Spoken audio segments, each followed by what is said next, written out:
দেখো ইলেকট্রোনেগেটিভিটি টপিকটা আমাদের বাদ চলে গেছে। ইলেকট্রোনেগেটিভিটি টপিকটা ছোট করে আলোচনা করি আমরা। ইলেকট্রোনেগেটিভিটি কি? ইলেকট্রোনেগেটিভিটি ঠিক অনেকটা ইলেকট্রোঅ্যাফিনিটির মতো। কি রকম? ডেফিনিশন কি বলা আছে দেখো, ইলেকট্রোনেগেটিভিটি হচ্ছে the ability of atom two attract the electron pair towards itself in a covalent bond. তাই লেখা আছে the ability of atom two attract share pair of electron. Share pair of electron mention করা হয়নি, share pair of electron towards itself in a covalent bond. হ্যাঁ, bonded electron pair কি টানবে? ইলেকট্রোঅ্যাফিনিটির ক্ষেত্রে কি ছিল, যে কোনো ইলেকট্রন, যে কোনো আউটার সাইড ইলেকট্রনকে নিজের দিকে টানার ক্ষমতা কোনো একটা অ্যাটমে, এবং সেই সময় এনার্জি রিলিজিং করার ক্ষমতাটা কি বলছে? ইলেকট্রোঅ্যাফিনিটি। এই ক্ষেত্রে ইলেকট্রোনেগেটিভিটি কি? বন্ডেড, লিমিটেশন হচ্ছে বন্ডেড ইলেকট্রন পেয়ার কি টানবে, অন্য ইলেকট্রনকে টানবে না। আচ্ছা, এক্সপ্লেনটা দেখো কি বলেছে। এখানে দুটো অ্যাটম x এবং y, দুটো অ্যাটমের একটা একটা করে ইলেকট্রন a, x একটা ইলেকট্রন, y একটা ইলেকট্রন মিডলে রেখেছে। মিডলে রেখে এরা কোভালেন্ট বন্ড তৈরি করেছে। মিউচুয়াল শেয়ার করে ইলেকট্রন দুটোকে দুজনেই ইউজ করছে। x অ্যাটমে ইউজ করেছে, y অ্যাটমে ইউজ করেছে। আমরা কোভালেন্ট বন্ড বা কেমিক্যাল বন্ডিং চ্যাপ্টারে এর বন্ডিং ডিটেইলসটা পড়ব। শুধু মনে রাখো এই দুটো ইলেকট্রন, এই x এর একটা ইলেকট্রন, y এর একটা ইলেকট্রন মিডলে রেখে দুজনেই দুটো অ্যাটমে ইকুয়ালি ইউজ করেছে, মানে ইকুয়ালি শেয়ার করেছে।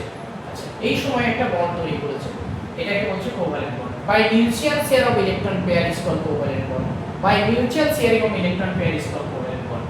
এখন x এবং y, x এর একটা ইলেকট্রন, y এর একটা ইলেকট্রন, এটা অরবিটাল ডায়াগ্রাম, এটা ডট ডায়াগ্রাম। অরবিটাল ডায়াগ্রামে একটু বুঝতে অসুবিধা হবে তাই ডটটা রেখেছি। এখন কি করেছে বা কি করবে, x এবং y, x এর নিউক্লিয়াস তো পজিটিভ চার্জ, y এর নিউক্লিয়াসটা পজিটিভ চার্জ। এই মিডলে যে ইলেকট্রন দুটো আছে, ইলেকট্রন দুটোকে a টানবে, y নিউক্লিয়াস টানবে এবং x এর নিউক্লিয়াসও টানবে। এই যে বন্ডেড ইলেকট্রনটা বা যে মিডলে দুটো ইলেকট্রন আছে, এই দুটো ইলেকট্রনকে টানার ক্ষমতাটাই হচ্ছে ইলেকট্রোঅ্যাফিনিটি। কিরকম? এইভাবে তাই এখানে যে দুটো ইলেকট্রন আছে, এই দুটো ইলেকট্রনকে হয় x টানবে না হয় y টানবে। এই ক্ষেত্রে x টানবে না হয় y টানবে, মিডলে থাকবে না। যদি ইলেকট্রোনেগেটিভিটি ডিফারেন্স হয়, যার ক্ষমতা বেশি সে টানবে, এইদিকে চলে যেতে পারে, এইদিকে চলে যেতে পারে, পসিবিলিটি আছে।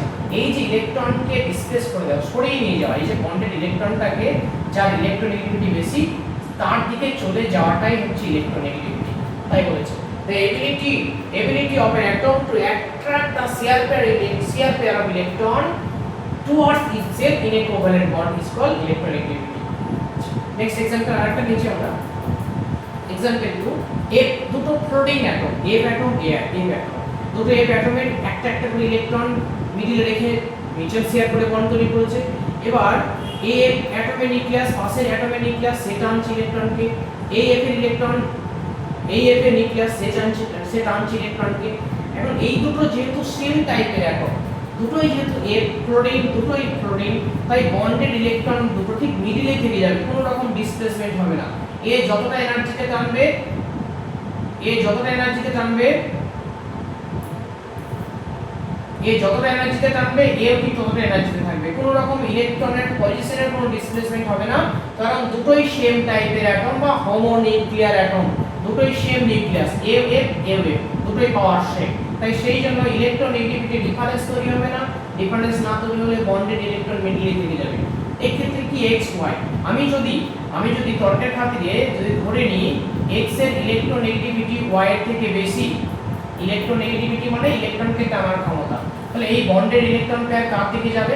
x এর দিকে চলে যাবে। এইটা হচ্ছে electronegativity of x is greater than y। যদি হয় তাহলে এরকম স্ট্রাকচার তৈরি হবে, এবং তার জন্য এর মাথায় ডেল মাইনাস, তার জন্য এর মাথায় del plus.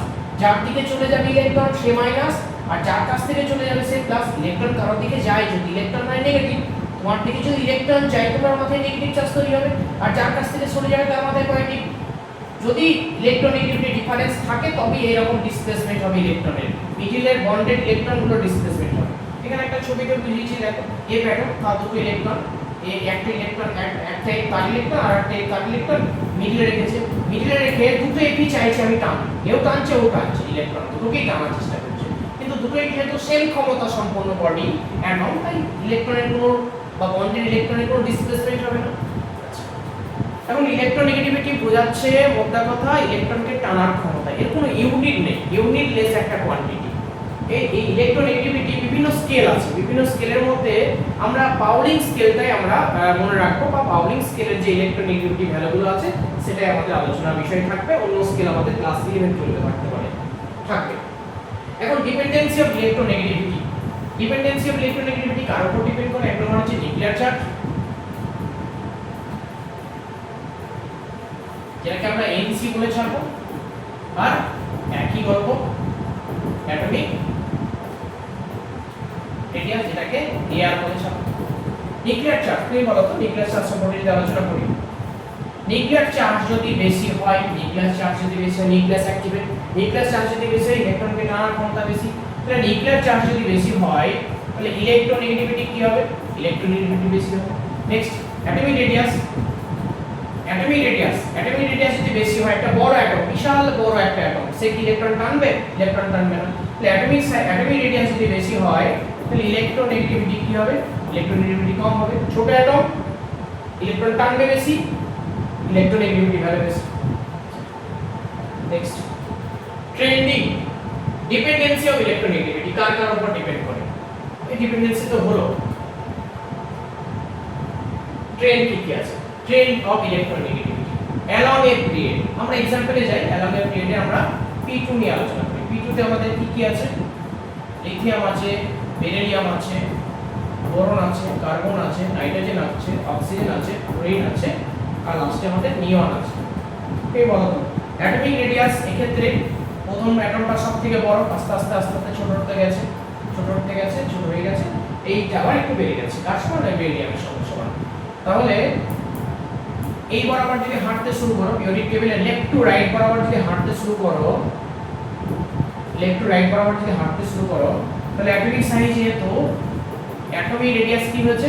Atomic radius decrease করেছে ডিউ টু নিউক্লিয়ার চার্জ কি হচ্ছে? ইনক্রিজ করেছে। তাহলে নিউক্লিয়ার চার্জ যদি বেড়ে যায়, নিউক্লিয়ার চার্জ যদি বেড়ে যায়, এত ছোট যদি হয়, নিউক্লিয়ার চার্জ যদি বেড়ে যায়, তাহলে ইলেকট্রোনেগেটিভিটি, যেটাকে আমরা EN বলে ছাড়ছি, ইলেকট্রোনেগেটিভিটি কি হবে? ইলেকট্রোনেগেটিভিটি বেড়ে গেছে।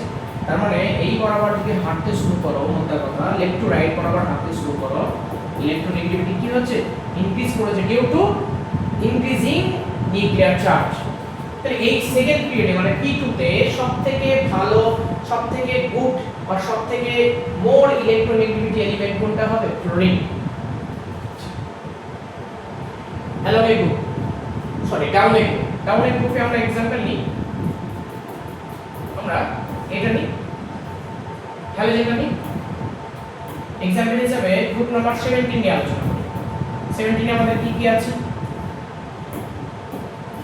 ক্লোরিন আছে, ব্রোমিন আছে, আয়োডিন আছে, অ্যাসিটিন আছে। এখন উপর থেকে নিচে দিকে যদি নামতে শুরু করি, অ্যাটমিক সাইজ কি হয়? প্রথমটা ছোট, বড়, বড়, বড়, অ্যাটমিক সাইজ বেড়ে গেছে। তাহলে এই গ্রুপের মধ্যে সবথেকে বেশি ইলেকট্রো অ্যাফিনিটি কার হবে? যে ছোট সাইজ তার টানার ক্ষমতাটা বেশি, মানে এইটা হবে maximum value electro affinity, electronegativity. এর ভ্যালুটা হচ্ছে দেখা গেছে কি? এর ভ্যালু দেখা গেছে 4.0, পাউলিং স্কেলে এর 4.0। তারপরে Cl এর ক্ষেত্রে কি ইলেকট্রোনেগেটিভিটি ভ্যালু দেখা গেছে 3.0, তারপরে দেখা গেছে 2.9, তারপরে দেখা গেছে আয়োডিনে দেখা গেছে আয়োডিনটা 2.5, তারপরে দেখা গেছে 2. কত হতে পারে? 2.2 না এরকম 2.1 এরকম দেখা গেছে। তাহলে সবথেকে ভ্যালু বেশি ছোট সাইজের ইলেকট্রোনেগেটিভিটি ভ্যালুটা 4.0, আর সবথেকে বড় সাইজ অ্যাসিটিন, অ্যাসিটিনের ভ্যালুটা হচ্ছে 2.2, সবথেকে কম। মানে টেন্ডিংটা কি গেছে? ইলেকট্রোনেগেটিভিটি টেন্ডিংটা ডিক্রিজ করেছে, এটা সবথেকে কম, ওটা সবথেকে বেশি। এই গ্রুপটা এই রকম গ্রুপের ট্রেন্ডিং অন্য সব গ্রুপই ফলো করবে। তুমি যদি গ্রুপ 1 নম্বর গ্রুপ নিয়ে আলোচনা করো বা 2 নম্বর গ্রুপ নিয়ে আলোচনা করো, অ্যালকালাইন মেটালের ক্ষেত্রে দেখি কি কি আছে? বেরিলিয়াম আছে, ম্যাগনেসিয়াম আছে, ক্যালসিয়াম আছে, স্ট্রনসিয়াম আছে, বেরিয়াম আছে, আর রেডিয়াম আছে। উপর থেকে নিচে দিকে নামতে যদি শুরু করো, অ্যাটমিক সাইজ কি হচ্ছে? অ্যাটমিক সাইজ কি হচ্ছে? বেড়ে গেছে। অ্যাটমিক সাইজ বাড়ার নিশ্চয়ই কারণ তোমরা জানো, due to successive addition of new shell. যত নিচে দিকে গেছে সেল নাম্বার বেড়ে গেছে, তাহলে অ্যাটমিক রেডিয়াস কি হচ্ছে, অ্যাটমিক রেডিয়াস বেড়ে গেছে। অ্যাটমিক রেডিয়াস যদি বেড়ে যায় তার মানে ইলেকট্রোনেগেটিভিটি কি হবে, ইলেকট্রোনেগেটিভিটি কম হবে। এই সব থেকে ইলেকট্রোনেগেটিভিটি কম কার, রেডিয়াম বা বেরিয়ামে। বেরিলিয়ামে কি এটা বেরিয়াম, বেরিয়ামের ক্ষেত্রে এটা রেডিওঅ্যাক্টিভ যদি হয়, রেডিওঅ্যাক্টিভ তার মানে বেরিয়ামটাই সবথেকে কম ইলেকট্রোনেগেটিভ এলিমেন্ট। বেরিয়ামটা কি এই গ্রুপের ক্ষেত্রে সবথেকে বেশি ইলেকট্রোনেগেটিভ এলিমেন্ট। বেরিয়ামের ক্ষেত্রে দেখা গেছে 1.5 এর ভ্যালুটা 1.5 ভ্যালু, ইলেকট্রোনেগেটিভ ভ্যালুটা 1.5। আর এই ক্ষেত্রে দেখা গেছে রেডিয়ামের ক্ষেত্রে দেখা গেছে রেডিয়ামের ভ্যালুটা ইলেকট্রোনেগেটিভ বলে নেই, এটা রেডিয়ামের পরিবর্তে এটা দাঁড়িয়েছে আমাকে দেখতে হবে একটু 0.9। ঠিক আছে, এই আছে বলো। তুমি যদি গ্রুপ 1 নম্বর গ্রুপ আলোচনা করো, গ্রুপ 1 এর ক্ষেত্রে কি আছে, হাইড্রোজেনকে বাদ দাও, লিথিয়াম,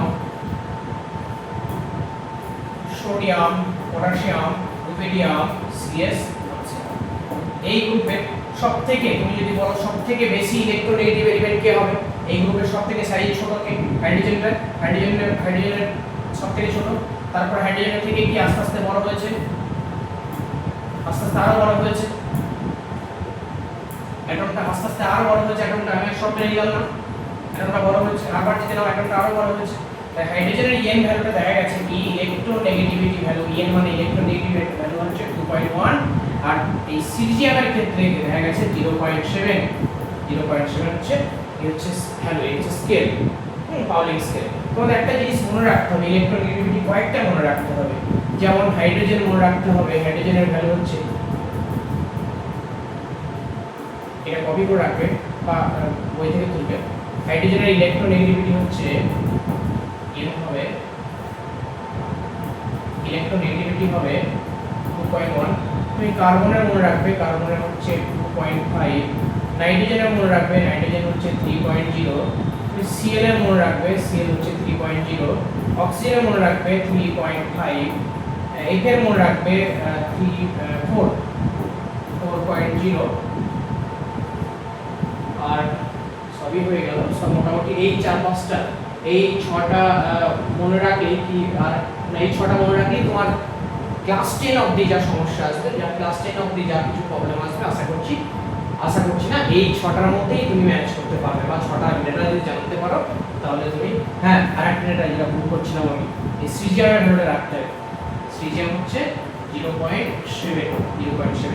লক্ষ্য করো তো, সবথেকে বেশি ইলেকট্রোনেগেটিভ পেয়ে গেছে এফ অ্যাটম, আর সবথেকে কম ইলেকট্রোনেগেটিভ পেয়ে গেছে 0.7। এই হচ্ছে ইলেকট্রোনেগেটিভিটির গল্প। আশা করছি বই পড়েই তুমি উদ্ধার করতে পারবে, আমার ভিডিওটা না দেখলেও তবে দেখবে। আর এক্সামের ঘোষণাটা আমি টাইপ করে দিচ্ছি, কবে এক্সাম হবে সবটাই আমাদের আলোচনা হয়ে গেছে, সবটাই ডিটেলস করেছি।